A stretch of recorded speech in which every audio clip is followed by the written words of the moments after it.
The human residential sectors of the Stellar Institute were considered impervious to any intruders. After the incident with the Zeterian delegate, who had accidentally triggered a biological lockdown simply by breathing near the wrong sensor, the administration had installed every known safety measure of the Galactic Coalition. Retinal scanners, mass detectors, electromagnetic seals, and AI surveillance capable of distinguishing authorized personnel from intruders by analyzing their quantum signatures. And yet somehow, a hatchling had gotten into her room. Elena Vasquez awoke to the sound of a plaintive squeak, soft, desperate, and completely out of place in her single-occupancy quarters. In the corner, wedged between her desk and the wall, sat a Draconii hatchling. Elena's breath froze. She knew the Draconii. Everyone did. 10-foot-tall reptiloid warriors with scales like living titanium armor, claws capable of slicing reinforced steel, and electromagnetic senses that let them detect heartbeats through walls.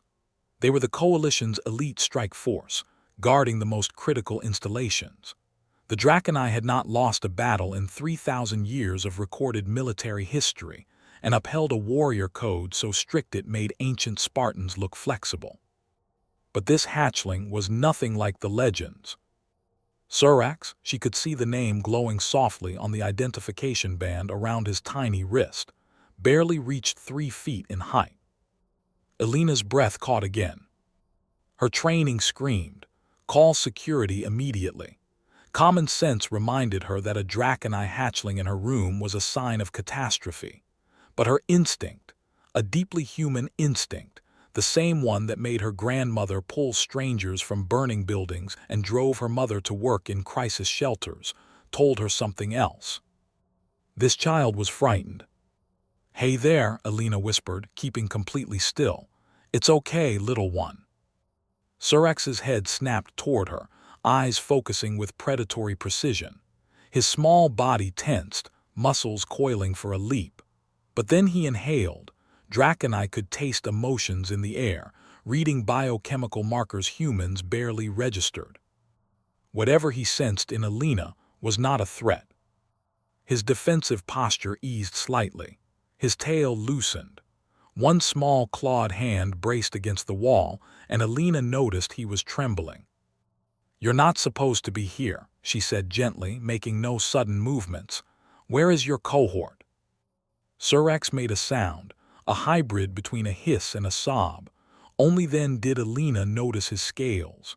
Several scales on his left side were cracked, their edges blackened. Thermal burns, recent. Her jaw clenched. She slowly sat up, letting her feet touch the floor. "Come here, Surax," she said, reading the tag. "You're safe with me, I promise." Surax studied her, with a concentration impossible for such a small creature. Yet with movement still unsteady, he cautiously crawled toward her. When he finally rested his small head on her knee, Elena's heart tightened. "I've got you," she murmured. For the next 2 hours, while Surax dozed beside her, Elena investigated. She accessed public logs, reviewed incident reports, checked diplomatic schedules. The picture that emerged filled her with anger. Surax's cohort had arrived for a security consultation. They were assessing threats to a new coalition outpost in a contested region. During a routine training session in the station's simulator complex, a hardware malfunction had ruptured a plasma conduit. Adult Draconii had survived. Their species could endure temperatures that would vaporize most life forms, but Surax had been separated during emergency evacuation. The official report called it a systems failure. Human perception, the same instinct that once let Elena's ancestors track migrating herds and predict dry seasons, screamed sabotage.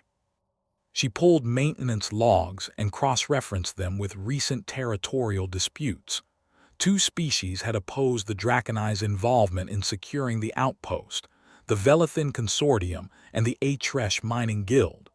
Both had service crews present at the time of the malfunction.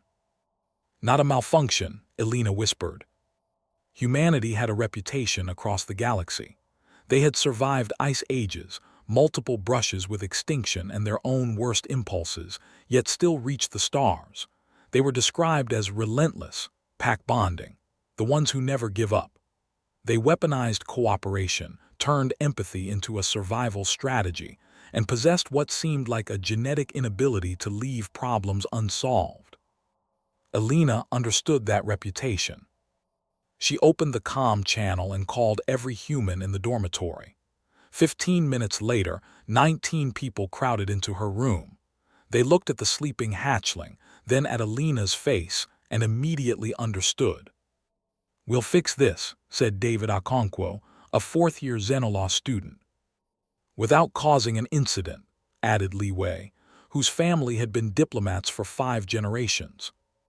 "Probably," muttered Ahmed Hassan, earning several stern looks. They worked through the night. David legally obtained security footage. Li Wei drafted a diplomatic report. The others assembled corroborating data, questioned witnesses, and built the case. In the morning, when Surax's cohort arrived, coalition guards armed and ready to tear the station apart in search of their missing hatchling, they encountered the unexpected. Alina Vasquez stood in the corridor. Surax lay in her arms, purring, the sound Draconii hatchlings made only when completely safe. 19 humans stood behind her. A projection on the wall displayed their presentation, detailing who had tried to kill the Draconii delegation and the evidence proving it. The cohort leader, a massive Draconii named Thorn, his scales marked by 100 battles, stared at the humans. Then he looked at Surax, who cuddled against Alina with a happy chirr. "You protected our young," Thorn rumbled, his voice like shifting tectonic plates. "Of course I did," Alina replied. "That's what you do with children." Thorn's expression shifted, the Draconii equivalent of deep respect. His scales chimed in a pattern humans should never have witnessed outside sacred ceremonies. "Humans are strange." "Persistent," David interjected.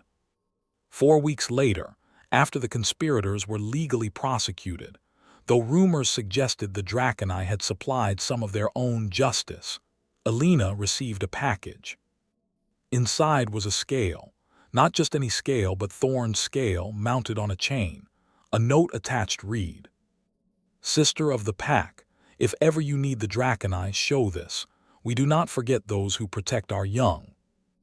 Alina put the chain around her neck, feeling its warmth against her skin.